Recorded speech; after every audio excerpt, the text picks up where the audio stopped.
دا یو پوښتنه اکثر باباګان ډېر زیات کوي چې چرګه بانګ ووایي نو هغه به خامخا ذبحه کې حلالوي به. نو آیا په شریعت کې دا خبره درسته ده او که درسته نه ده؟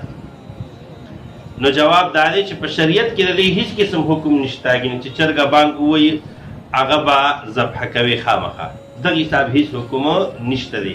او مشرانو چې کوم خبره مشوره کړې ده کیدای شي د دې بیک ګراوند دغه حساب وي چېرته به د یو مشر چرګې ته زړه شوی او هغه کور کې به چېرته داسې درک نه لګېدو ناڅاپي به چرګې چېرته اذان کړی نو بس بابا وویل چې چرګه اذانو کې دا ښه ني دا به اوس ذبحه کوئ نو بس هغې ذبحه کړې ده او بیا خوړلې ده.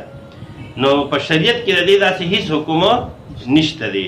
که چرګه اذانو کې اذان کول خبره ده خو به هر حال د دې ذبحه کولو هېڅ قسم ضروري نه دي.